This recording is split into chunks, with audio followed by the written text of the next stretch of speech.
Bonjour et bienvenue sur le plateau télé Un café avec du forum Le Monde Nouveau organisé au Quorum de Montpellier par le groupe La Dépêche Midi Libre. Donc on va échanger avec Amandine Toulza qui est présidente de l'association Terratitude qui est basée je crois dans le Gard au Kellar. Madame Toulza, bonjour, vous êtes agricultrice plus précisément dans le plan maraîcher.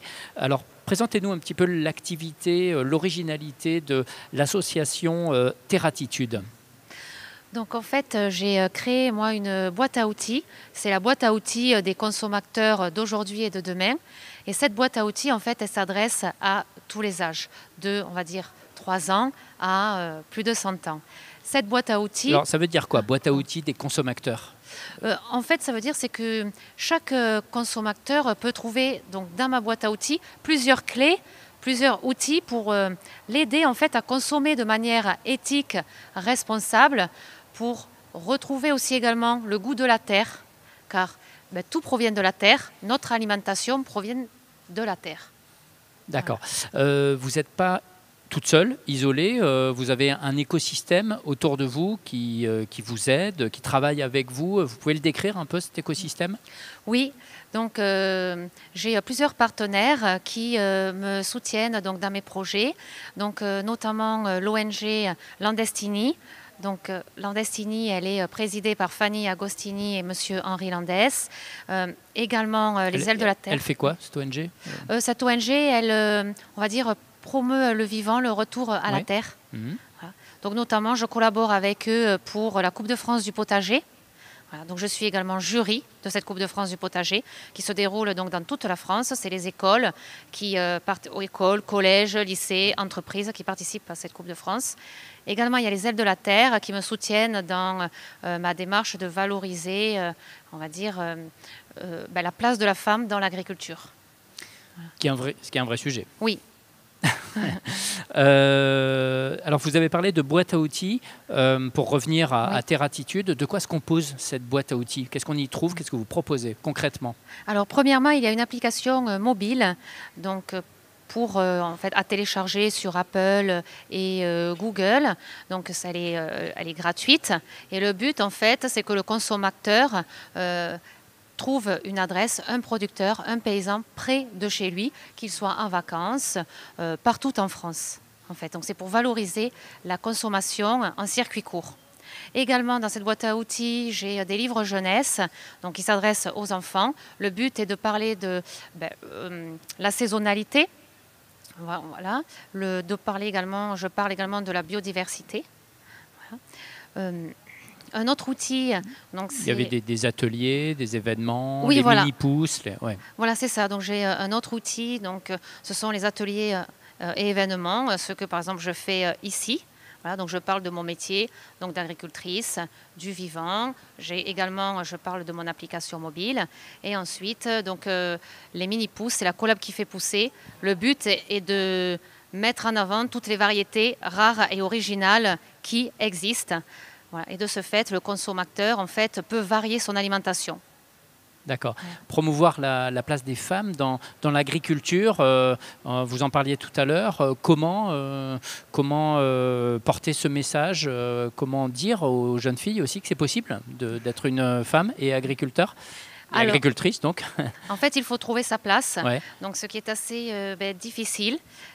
Voilà, parce qu'on est quand même dans une société très patriarcale, mais il faut se battre, il faut croire en ses projets et ne jamais abandonner. Voilà. Et vous, ça vient d'où votre passion justement pour votre métier? Vous êtes, je crois, donc plus précisément donc dans les plants maraîchers, vous êtes pépiniériste. Oui.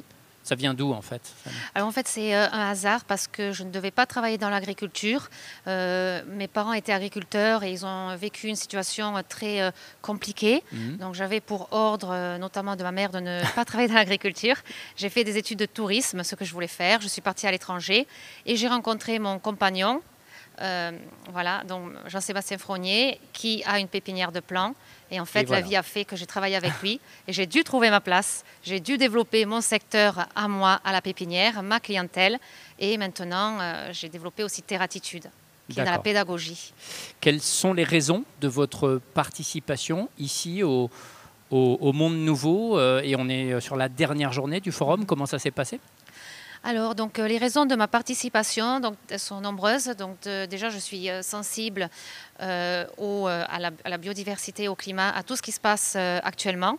Donc, vu que je travaille tous les jours avec le vivant, en fait, je suis en lien avec le dérèglement climatique.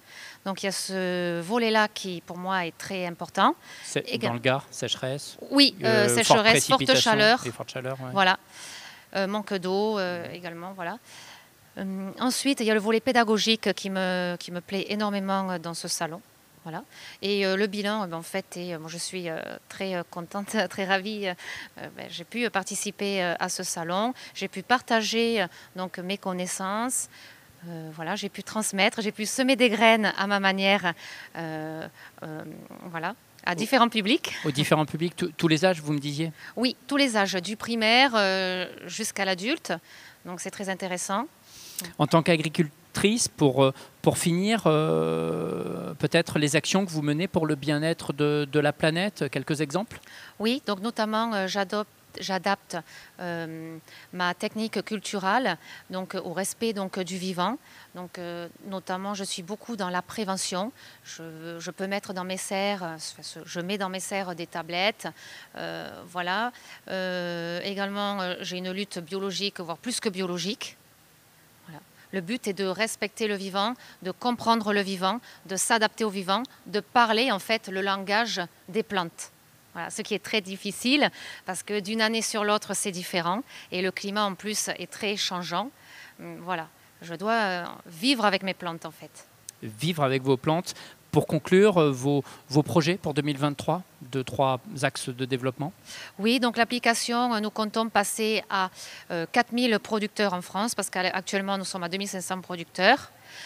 Ensuite, je souhaite développer ma gamme de plantes rares pour faire découvrir au maximum toutes les variétés rares et originales qui existent et également développer le volet pédagogique qui me tient à cœur. Amandine Toulza, on vous remercie. Merci beaucoup pour ce témoignage. On se retrouve tout l'après-midi donc ici pour un café avec sur le forum Le Monde Nouveau au Corum de Montpellier.